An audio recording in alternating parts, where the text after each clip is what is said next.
Students, we will discuss about the important news. First news is regarding the infiltrators के perspective से है। बिहार के Seemanchal area के अंदर एक पॉलिटिकल रैली को एड्रेस करते हुए प्राइम मिनिस्टर के द्वारा मेंशन किया गया कि हमारे कंट्री का जो ईस्टर्न पार्ट ऑफ इंडिया है वहाँ पे इन्फिल्ट्रेशन का जो एक्टिविटी है कंटिन्यूस इंक्रीज हुआ है। आने वाले समय के अंदर में उन पर्सन्स को आइडेंटिफाई करने के बाद में एग्जिट है वो किया जाएगा। तो students, eastern part of India के अंदर में कौन से ऐसे एरियाज हैं जो प्राइम मिनिस्टर के द्वारा मेंशन किए गए। उनके द्वारा मेंशन किया गया वेस्ट बंगाल के बारे में, आसाम के बारे में और बिहार का जो सीमांचल एरिया है उसके पर्सपेक्टिव से। तो फर्स्ट आपके लिए जो क्वेश्चन रेज होता है वो ये है कि इस पार्ट के अंदर में कहाँ से जो इन्फिल्ट्रेशन है वो हुआ करता है। तो आप देखिए कि म्यांमार के वहाँ पे जो रोहिंग्या पर्सन्स हैं उनके अगेंस्ट में कंटिन्यूस वायलेंस है, तो म्यांमार से जो इन्फिल्ट्रेशन का एक्टिविटी है वो हुआ करता है। डायरेक्टली म्यांमार के साथ में क्या ये जो स्टेट्स हैं अपना एरिया शेयर करते हैं, म्यांमार के साथ में एरिया नहीं शेयर किया जाता। म्यांमार का जो रखाइन स्टेट है वहाँ से रोहिंग्या पर्सन्स का माइग्रेशन है वो बांग्लादेश के लिए हुआ करता है। बांग्लादेश के थ्रू पर आप देखिए कि इंडिया के इन एरियाज के अंदर में वो अपना एंट्री है उसको कैरी आउट करते हैं। नेक्स्ट अगर हम बात करें स्टूडेंट, जो बांग्लादेश है वहाँ से भी इन्फिल्ट्रेशन का एक्टिविटी है, क्योंकि बांग्लादेश के अंदर में लास्ट ईयर के दौरान में जब पॉलिटिकल जो सिचुएशन है वो चेंज हुआ, उसके बाद में जो वहाँ पे माइनॉरिटी कम्युनिटी है उनके अगेंस्ट में कंटिन्यूस वायलेंस है।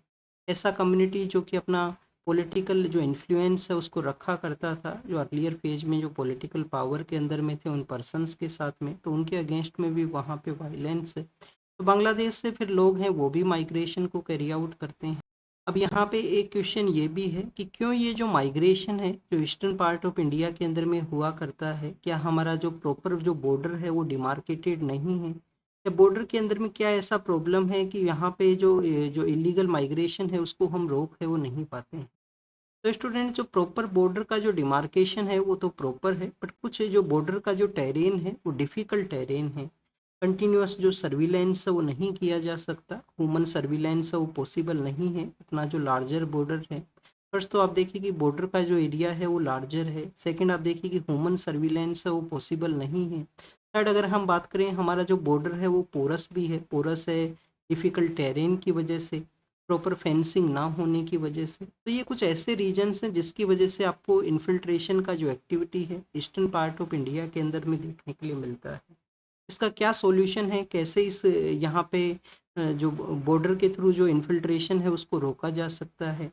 तो सिक्योरिटी के रिगार्डिंग में ये क्वेश्चन आपसे पूछा जा सकता है जीएस पेपर 3 के अंदर में। तो वन बॉर्डर वन फोर्स का एक कॉन्सेप्ट है, वन बॉर्डर वन फोर्स का एक कॉन्सेप्ट है कि एक ही बॉर्डर एरिया के अंदर में एक फोर्स का ही डिप्लॉयमेंट हो, कि जिससे किसी भी तरीके से जो कोऑर्डिनेशन है उसके अंदर में कमी है वो ना हो, प्रॉपर जो फोर्स अपने कोऑर्डिनेट ऑपरेशन को कैरी आउट कर सके। स्मार्ट बॉर्डर भी एक ऑप्शन है कि हमारा जो बॉर्डर है वो स्मार्ट बॉर्डर होना चाहिए, जिससे कि प्रॉपर सर्विलेंस के अंदर में जो एफिशिएंसी है वो इम्प्रूव हो सके। नेक्स्ट अगर हम बात करें स्टूडेंट्स, ये जो पॉलिटिकल रैली है वो कहाँ पे एड्रेस किया गया है प्राइम मिनिस्टर सर के द्वारा। ये एड्रेस किया गया सीमांचल के एरिया के अंदर में। अब आपको सीमांचल के एरिया के बारे में पता होना चाहिए। सपोज कीजिए स्टूडेंट्स, ये बिहार का मैप है, सपोज करना ये बिहार का मैप है।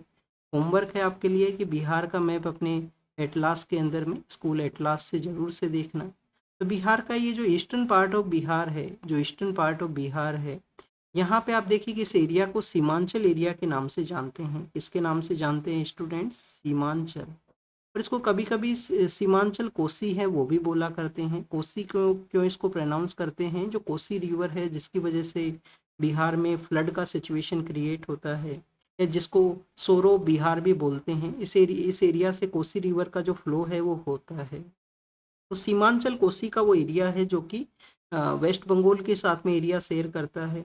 एक क्वेश्चन यहाँ पे हम नहीं डिस्कस किए थे, क्या बांग्लादेश के साथ में बिहार का डायरेक्ट बॉर्डर है? बांग्लादेश के साथ में बिहार का बॉर्डर नहीं है। वेस्ट बंगाल और आसाम का तो बॉर्डर है वो शेयर होता है बांग्लादेश के साथ में, बट बिहार डायरेक्टली नहीं शेयर किया करता है। तो बिहार में फिर ये इन्फिल्ट्रेशन का एक्टिविटी क्यों है? क्योंकि इस एरिया के अंदर में आप देखिए कि वेस्ट बंगाल का एरिया शेयर होता है, और वेस्ट बंगाल के थ्रू जो बिहार में माइग्रेशन है वो हुआ करता है। नेक्स्ट हमने जो सीमांचल रीजन के बारे में देखा। सीमांचल रीजन क्लोज है बांग्लादेश बॉर्डर के साथ में। वहाँ वहाँ पे कौन से जो डिस्ट्रिक्ट्स हैं वो सिचुएटेड हैं। पूर्णिया का डिस्ट्रिक्ट है, कटिहार का जो डिस्ट्रिक्ट्स है, कुछ ऐसे डिस्ट्रिक्ट्स हैं जो आपने कभी कभी न्यूज में रीड हैं वो किए होंगे। इसके लिए फेमस है। ये जो सीमांचल का एरिया है वो किसके लिए फेमस है? फेमस है, आप देखिए कि प्रेजेंट समय में एक सुपर फूड है जिसको हम काफी बार रीड भी करते हैं न्यूज़पेपर के अंदर में, मखाना। आपने ईट भी किया होगा मखाना को। मखाना जो कि एक प्रेजेंट समय में सुपर फूड है, प्रेजेंट समय में सुपर फूड है। न्यूट्रिशनल जो यहाँ पे वैल्यूज है उसके लिए भी इसका इम्पोर्टेंस है। इस सीमांचल के एरिया के अंदर में जो वाटर बॉडीज हैं, स्पेशली जो पोंड का एरिया है, वहाँ पे मखाना का जो कल्टीवेशन है, जो हार्वेस्टिंग है वो हुआ करता है। हमारी गवर्नमेंट के द्वारा बजट सेशन के दौरान में नेशनल, आप देखिए कि मखाना बोर्ड है, नेशनल मखाना बोर्ड है, उसको भी सेटअप किया गया था। मखाना बेसिकली होता क्या है? फोक्स नट हो, ये हुआ करता है वाटर बॉडीज के अंदर में, इनका प्रैक्टिस किया जाता है, इनको कल्टीवेट किया जाता है। और आप देखिए कि इसमें एक स्पेशल जो इसका जो हार्वेस्टिंग प्रोसेस है काफ़ी ज़्यादा डिफिकल्ट है। वाटर बॉडी में इसका जो इवन जो प्लांट है उसके अंदर भी काफ़ी सारा जो नीडल्स है उनका प्रेजेंस होता है। एक स्पेसिफिक कम्युनिटी है जो इस एरिया में अपना वर्क को करती है, मल्ला नाम का जो कम्युनिटी है वो अपना वर्क को किया करती है, मखानाज का जो कल्टीवेशन है। न्यूट्रिएंट स्पेशली जो प्रोटीन है, प्रोटीन का जो डिमांड है उसको फुलफिल करता है, और अदर जो न्यूट्रिएंट्स हैं उनको भी ये प्रोवाइड है वो किया करता है। तो स्टूडेंट्स, ये मखानाज के बारे में हमने देखा। उस एरिया में और भी इंफ्रास्ट्रक्चर प्रोजेक्ट्स हैं जिनको स्टार्ट किया गया है, स्पेशली सीमांचल और कोसी के एरिया के अंदर में। नेक्स्ट अगर हम बात करें स्टूडेंट्स, वक्फ बोर्ड के बारे में है। आप देखिए कि वक्फ बोर्ड के पर्सपेक्टिव से जो अमेंडमेंट एक्ट्स हैं वो लाए गए, सॉरी बोर्ड के बारे में नहीं है, एक्ट के बारे में है। तो जो एक्ट जो लाया गया था उसको चैलेंज किया गया सुप्रीम कोर्ट के अंदर में। सुप्रीम कोर्ट ने अब अपने इंटरिम जजमेंट के अंदर में कहा है कि हम कंप्लीटली जो एक्ट है उसको यहाँ पे कंप्लीटली एक्ट है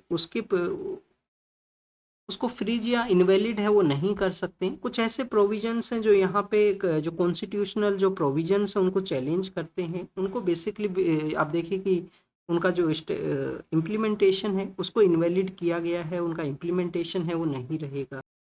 स्टे प्रोवाइड करने से क्यों मना किया गया कोर्ट के द्वारा? जो पार्लियामेंट्री लेजिस्लेशन है वो आप देखिए नेचुरली वे में प्रिज्यूम किया जाता है कि टू द कॉन्स्टिट्यूशन जो लॉ मेकर्स हैं वो पब्लिक का जिस तरीके का डिमांड है, जो पब्लिक का जिस तरीके से होप है, उस तरीके से आप देखिए कि लॉ है उसको कॉन्स्टिट्यूशनली वे के अंदर में जो फ्रेम है वो किया करते हैं।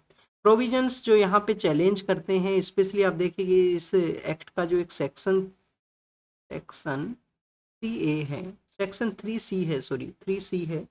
तो यहाँ पे वक्फ का जो प्रॉपर्टी है उसकी करेक्टर लॉस के बारे में बताता है कि अगर प्रॉपर्टी के रिगार्डिंग में कोई डाउट क्रिएट हुआ है, जो डीसी हैं, जो डिस्ट्रिक्ट कलेक्टर हैं, उनको पावर दिया जाता है कि उस प्रॉपर्टी है उसको, उसके रिगार्डिंग में आप देखिए वो अपना डिसीजन है वो ले सकते हैं। तो इस प्रोविजन का इम्प्लीमेंटेशन है वो क्यों नहीं रहेगा? सुप्रीम कोर्ट ने ऑब्जर्व किया कि जो सेपरेशन ऑफ पावर है उस डॉक्ट्राइन को ये वायलेट करता है।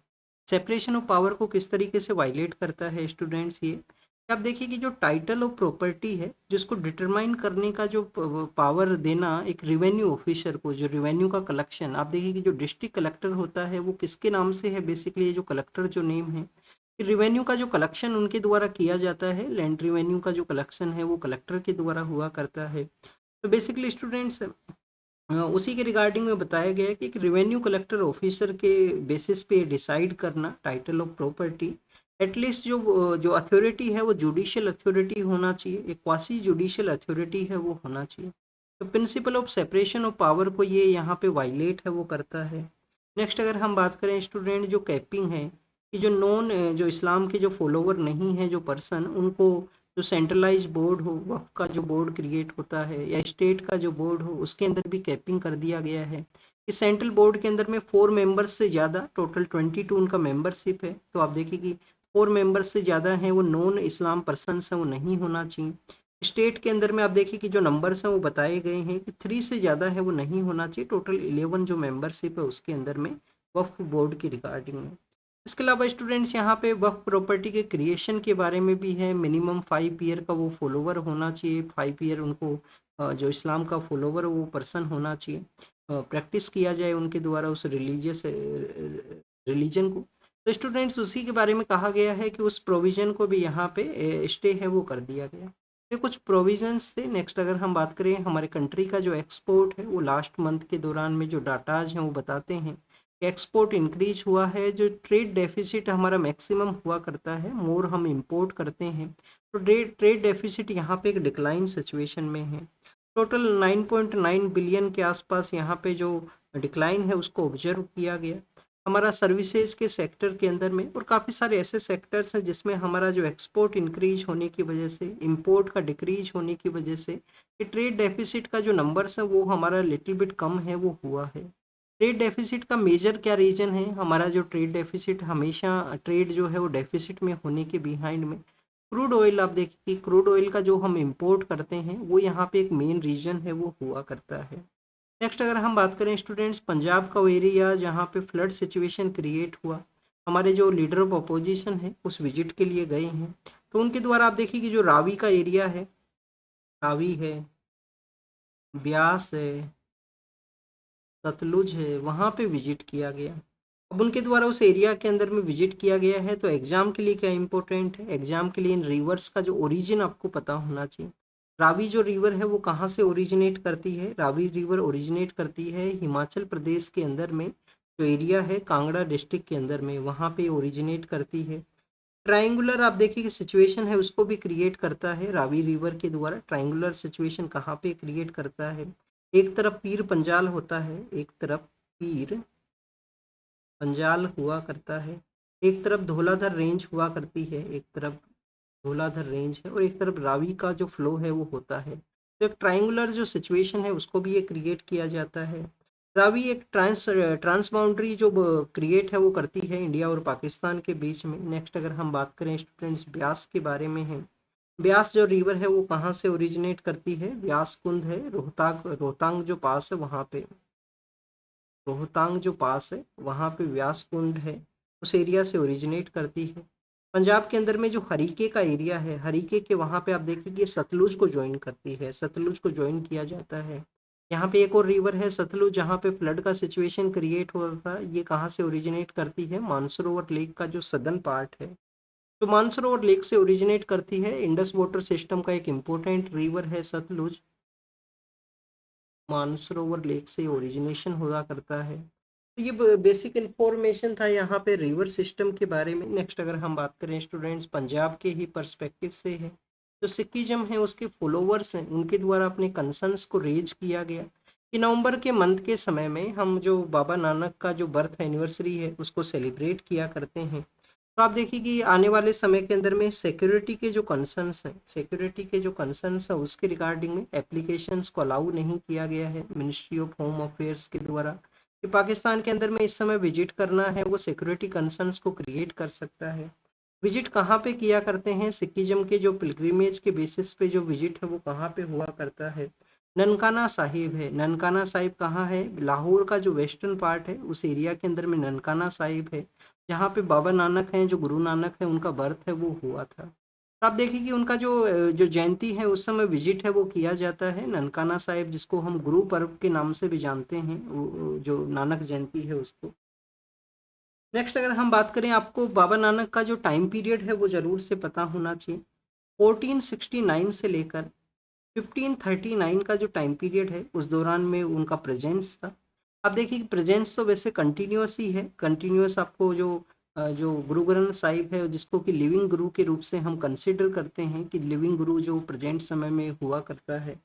नेक्स्ट अगर हम बात करें स्टूडेंट्स, ये आपको ये पता होना चाहिए कि जो बैटल ऑफ पानीपत है वो 1526 के समय फोर्ट हुआ था। तो बैटल ऑफ पानीपत के समय में जो बाबा नानक है उनका प्रेजेंस है वो हुआ करता था।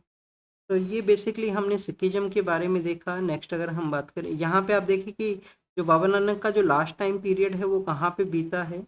लास्ट टाइम पीरियड बीता है जो रावी जो नदी है, अभी हमने जो रावी नदी को रीड किया, रावी रिवर के ही बैंक के ऊपर में सिचुएटेड है करतारपुर का जो एरिया। और करतारपुर कॉरिडोर भी आप देखिए कि इंडिया पाकिस्तान एक ऑपरेशन के थ्रू उसको क्रिएट है वो किया था।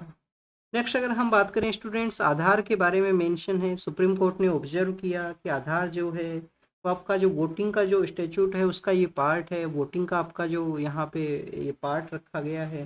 रिप्रेजेंटेशन ऑफ पीपल्स एक्ट है, representation of peoples act 1950, representation of peoples act 1950, इसका जो सेक्शन है सेक्शन 23C, सॉरी सेक्शन 23(4) है, उसके थ्रू परमिट किया गया है इलेक्शन कमीशन के जो ऑफिशियल्स हैं उनको कि आप आधार को यूज कीजिए ऑथेंटिकेट करने के रिगार्डिंग में। जितना भी इलेक्टोरल रोल के अंदर में जो आइडेंटिटीज हैं उनको आपको ऑथेंटिकेट करना है तो आधार को आपको यूज है वो करना होगा।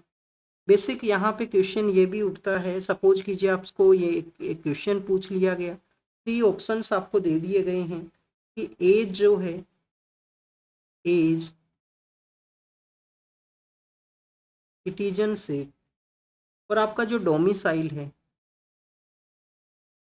एज, सिटीजनशिप और डोमिसाइल, इनमें से कौन से ऐसे, क्या कौन से ऐसा प्रोविजन है जिसका प्रूफ है वो आधार नहीं है, किस, इनमें से किसका जो प्रूफ है वो आधार नहीं है, 1 ओनली, 2 ओनली, ऑल 3। तो आप देखिए ऑल 3 का जो प्रूफ है वो आधार नहीं है, एज का भी प्रूफ नहीं है, सिटीजनशिप का भी प्रूफ नहीं है, वो तो आधार कार्ड के ऊपर लिखा हुआ ही है, और डोमिसाइल का जो प्रूफ है वो भी नहीं है, रेजिडेंस का प्रूफ है वो भी नहीं है। तो आधार किसका प्रूफ है? आधार एक आइडेंटिटी कार्ड है, ये आपको बेसिक इन्फॉर्मेशन पता होना चाहिए। ऐसा क्वेश्चन यूपीएससी आपसे पूछ सकता है।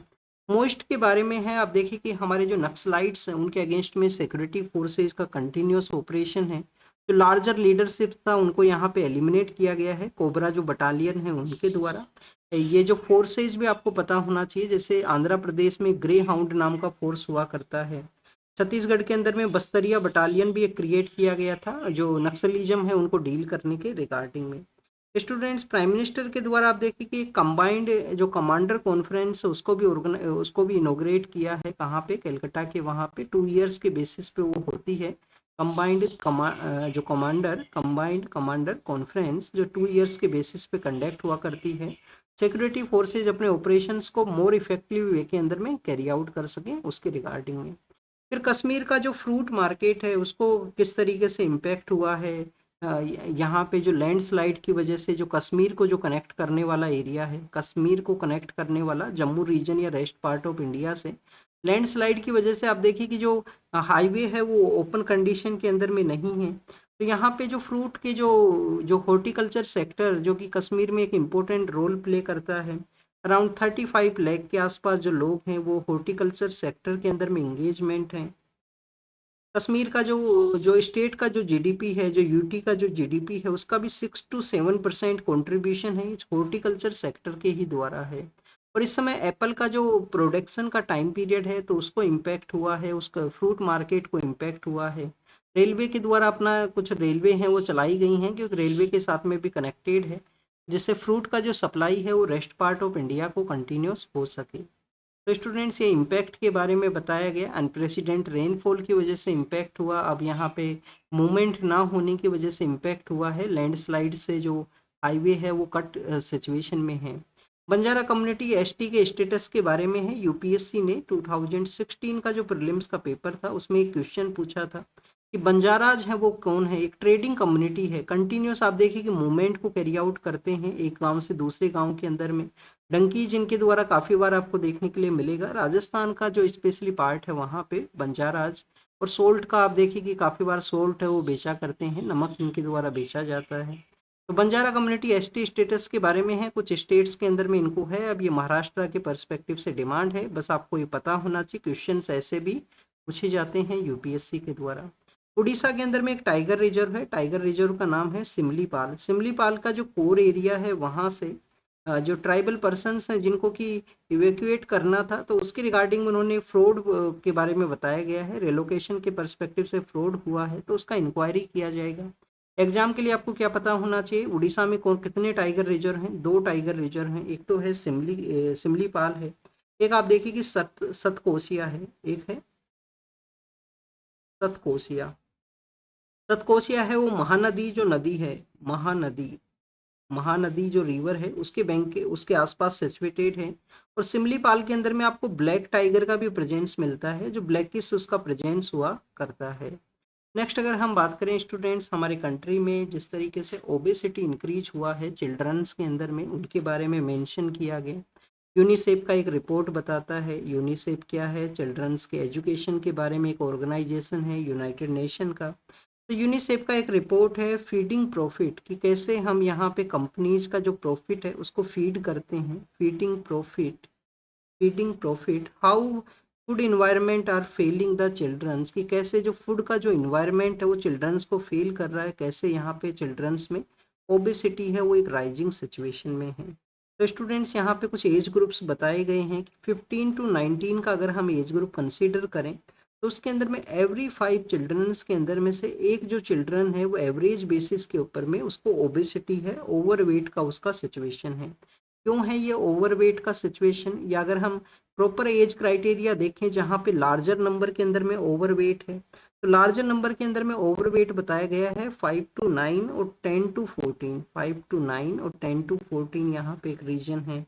हायर शेयर है ओवरवेट का। यहाँ पे क्या रीजन है, किसके किसकी वजह से ये सिचुएशन है?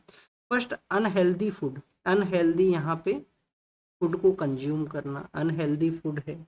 सेकंड, आप देखिए कि इन्वायरमेंटल कंडीशन, इस तरीके का जो फूड कंज्यूम का जो इन्वायरमेंटल कंडीशन डेवलप है ना, टू मच एडवर्टाइजमेंट, जिसकी वजह से पैकेज जो अल्ट्रा प्रोसेस फूड है वो कंज्यूम किया जाना, टू मच एडवर्टाइजमेंट, कंटिन्यूस यहाँ पे जो मेगा मार्ट्स है उनका ओपनिंग होना एवरी स्मॉल स्मॉल टाउन्स के अंदर में, और लैक ऑफ लीगल प्रोटेक्शन का भी अवेलेबिलिटी होना। तो students, lack of legal protection है कि वहाँ पे जो प्रोसेस फूड है उसके अंदर में हाई शुगर कंटेंट है, हाई सोल्ट का कंटेंट है, अल्ट्रा प्रोसेस आप देखिए कि फूड का वहाँ पे जो फैट है उसका भी प्रेजेंस है। तो कैसे जो ओबेसिटी को इंक्रीज करता है, physical activity day by day basis के ऊपर में डिक्लाइन हुआ है। अनप्लान्ड अर्बनाइजेशन भी इसमें आप एक रीजन इंक्लूड कर सकते हो, प्रॉपर खेलने का जगह नहीं है, प्रॉपर फिजिकल एक्टिविटी का जगह है वो नहीं है। तो इस तरीके से ओबेसिटी को एक प्रोसेस फूड कैसे इम्पैक्ट करता है उसके बारे में है, कैसे वो इंक्रीज है वो करता है। प्रिवेंशन ऑफ एट्रोसिटी एक्ट है शेड्यूल कास्ट और शेड्यूल ट्राइब के अगेंस्ट में 1989 का। उसका आप देखिए कि एक सेक्शन बताया गया है। सेक्शन कैसे यहाँ पे जो एंटीसिपेटरी बेल है, सेक्शन 18 है जो एंटीसिपेटरी बेल है, सेक्शन 18 है जो एंटीसिपेटरी बेल को डिनाई करता है। यहाँ पे जो एंटीसिपेटरी बेल अगर नहीं दिया जाता है, यहाँ पे पर्सन के कोई कास्ट क्राइम उन्होंने किया है, शेड्यूल कास्ट शेड्यूल ट्राइब के अगेंस्ट में एट्रोसिटी किया है, तो जो आर्टिकल 14 और आर्टिकल जो यहाँ पे 21 है उसका किसी तरीके से वायलेशन है वो नहीं है। बेसिकली यहाँ पे रीजंस बताए गए हैं कि एंटीसिपेटरी बेल है वो इस वजह से डिनाई की जाती है क्योंकि वहाँ पे जो कम्युनिटी के अगेंस्ट में किस तरीके से एट्रोसिटी है वो हुआ है। एक केस यहाँ पे है बॉम्बे के रिगार्डिंग में, एग्जाम के लिए ज़्यादा कुछ इंपॉर्टेंट नहीं है, बस आपको ये पता होना चाहिए कि एंटीसिपेटरी बेल है वो यहाँ पे डिनाई है। फिर आप देखिए कि एक टर्म है इकोनॉमी के रिगार्डिंग में, इन्वोल्यूशन ये टर्म है। इन्वोल्यूशन क्या हुआ करता है, टर्म बेसिकली यहाँ पे चाइनीज इकोनॉमी के बारे में मेंशन करते हुए कहा गया कि जो राइवल्स हैं किसी भी सेक्टर के, जो राइवल्स हैं, सपोज कीजिए टेलीकॉम सेक्टर के राइवल्स हैं, कंटिन्यूस यहाँ पे किसी सेक्टर के जो राइवल्स हैं, प्राइस वॉर्स में प्राइस वॉर जो होता है कि कंटिन्यूस हम प्राइस है उसको कम करें, मोर मार्केट को हम कैप्चर करें, प्राइस वॉर के समय में इंडल्ज होते हैं, प्राइस वॉर सिचुएशन में इंडल्ज होते हैं और एक अटेम्प्ट करते हैं कि मैक्सिमम जो मार्केट है उसको हम कैप्चर कर सकें, मैक्सिमम मार्केट को क्या कर सकें, कैप्चर कर सकें। तो आप देखिए कि रिवॉल्यूशन होता है कि इन्वोल्यूशन है कि सेक्टर स्पेसिफिक जो राइवलरी है, जो इनवर्ड यहाँ पे मूवमेंट होता है। काउंटर प्रोडक्टिव कैसे है इन्वोल्यूशन का जो एक्टिविटी है, क्योंकि यहाँ पे एक थ्रेशोल्ड आप देखिए कि अचीव करने के बाद में कैसे ऐसे जो फर्म्स हैं जो इस प्राइस वॉर के अंदर में है उनको लॉस का जो सिचुएशन है वो क्रिएट होता है। चाइना का जो इलेक्ट्रिकल व्हीकल्स का कंपनीज है प्रेजेंट समय में इन्वोल्यूशन का जो एक्टिविटीज है उनका वहाँ पे देखने के लिए मिला है। नेक्स्ट अगर हम बात करें स्टूडेंट्स, आप देखें कि हमारे जो पॉलीमेट्रिक नोड्यूल्स हैं जो कि ओशियन के अंदर में पाया करते हैं, एनर्जी सिक्योरिटी के पर्सपेक्टिव से भी उनका इम्पोर्टेंस है। तो उसी के बारे में बताया गया कि कैसे यहाँ पे इंडिया ने जो इंटरनेशनल सी बेड अथॉरिटी है, इंटरनेशनल सी बेड अथॉरिटी कहाँ पे है सिचुएटेड, इंटरनेशनल सी बेड अथॉरिटी ये सिचुएटेड है जमैका के अंदर में। और यूनाइटेड नेशन जो कन्वेंशन है लॉ ऑफ द सी उसके अंडर में इसको क्रिएट किया गया है। सी बेड अथॉरिटी ने इंडिया को लाइसेंस दिया है कि आप यहाँ पे इंडियन ओशियन के अंदर में जो प्रीशियस मेटल्स हैं, जो पॉली मेटेलिक नोड्यूल्स हैं, स्पेशल सल्फर के रिगार्डिंग में उसको आप यहाँ पे एक्सट्रैक्ट कर सकते हो, एक्सप्लोरेशन को कैरी आउट कर सकते हो। तो स्टूडेंट्स अब आप देखिए कि ये यहाँ पे किस एरिया के अंदर में दिया गया है। इंडियन ओशियन रीजन के अंदर में एक एरिया है कार्ल्सबर्ग का। कार्ल्सबर्ग कार्ल्सबर्ग का एरिया है वो कहाँ पे है, कार्ल्सबर्ग रिज एरिया है वो बेसिकली।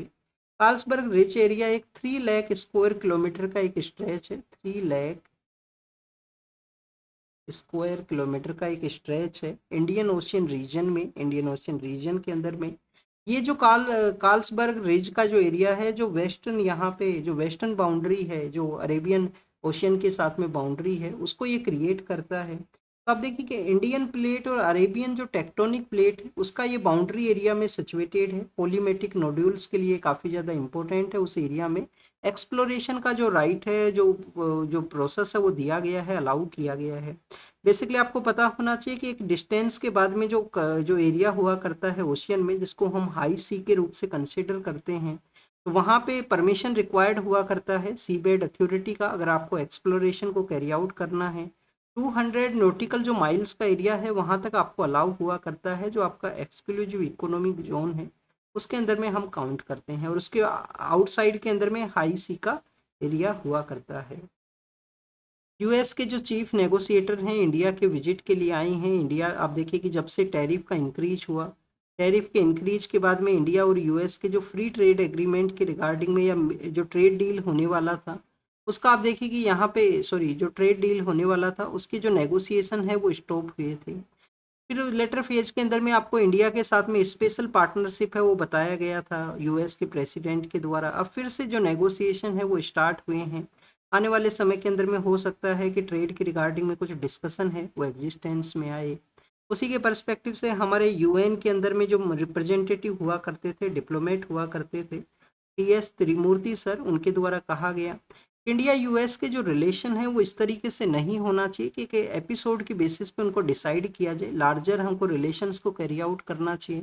इंडिया कंटिन्यूस वॉर का जो प्रमोटर नहीं रहा है, पीस का प्रमोटर रहा है। कोरिया वॉर के रिगार्डिंग उन्होंने मेंशन किया कि कैसे इंडिया ने एक नेगोशिएशन कमीशन को कैरी आउट किया था कोरिया वॉर को रिजोल्व करने के रिगार्डिंग में, इंडिपेंडेंस के ही बाद में।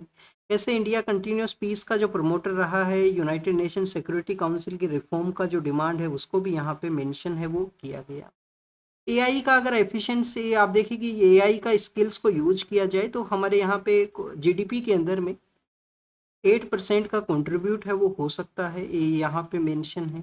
नेक्स्ट अगर हम बात करें स्टूडेंट्स, कंटिन्यूस जो लाइट का प्रेजेंस होता है, चाहे वो आर्टिफिशियल लाइट हो, आप देखिए कि नाइट के समय में, तो अर्बन एरियाज के अंदर में बर्ड्स का जो लाइफ है उसको इम्पैक्ट होने लगा है। वो मोर उनका जो वेकिंग टाइम है वो आपको देखने के लिए मिलेगा, कैसे उनका स्लीप पैटर्न है उसको ये इम्पैक्ट करता है। हमारे कंट्री के अंदर में डार्क स्काई रिजर्व है, जो डार्क स्काई रिजर्व है वो हमने लद्दाख के वहाँ पे सेटअप किया है। उसका भी मेन ऑब्जर्वेशन यही है कि स्काई को प्रॉपर ऑब्जर्वेशन किया जाए। आर्टिफिशियल लाइट है वो अलाउ नहीं होती है डार्क स्काई रिजर्व में। डार्क स्काई जो पार्क है वो कहाँ पे है, हमारा जो महाराष्ट्र है वहाँ पे है। होमवर्क है आपके लिए बताना कौन सा है डार्क स्काई पार्क जो है। ग्रीस के वहाँ पे आप देखिए कि ग्रीस के वहाँ पे जो पीच है उसको बेसिकली उगाया जाता है, बट फ्लाइज का इम्पैक्ट होने लगा है वहाँ पे, इन्वेजिव स्पीसीज का इम्पैक्ट होने लगा है, तो उसी के बारे में मेंशन है वो किया गया। नेक्स्ट अगर हम बात करें स्टूडेंट्स, गजा स्ट्रिप के बारे में है। यूएस ने कहा है कि वो अपने अलाइज को सपोर्ट प्रोवाइड करेंगे। चाइना ने यूएस की कंपनी के अगेंस्ट में एंटी ट्रस्ट का जो लॉ है उसके वायलेशन को बताया गया। पाकिस्तान में जो तहरीक तालिबान पाकिस्तान है, जो पाकिस्तान में के अंदर में एक जो तालिबानी एक्टिविटी को कैरी आउट करता है, उसके कुछ लोगों को एलिमिनेट किया गया है। और स्टूडेंट्स इसके अलावा आप देखिए कि यूके के विजिट के लिए गए हैं यूएस के पॉलिटिकल लीडर, और नेपाल के अंदर में जो इंटरिम लीडर, जो प्राइम मिनिस्टर फर्स्ट वुमेन को जो अपॉइंट किया गया, उन्होंने अपने कैबिनेट को एक्सपेंड किया है। और क्यों वायलेंस हुआ, क्यों कौन उसके पीछे थे, उसका भी उनके द्वारा इन्वेस्टिगेट है वो किया जाएगा। तो this is all the information related to the today's newspaper. आप इसको रीड कीजिए, रिवाइज कीजिए, जो भी इंफॉर्मेशन आपको मिला है उसको नोट डाउन कीजिए। Thank you students, thank you very much.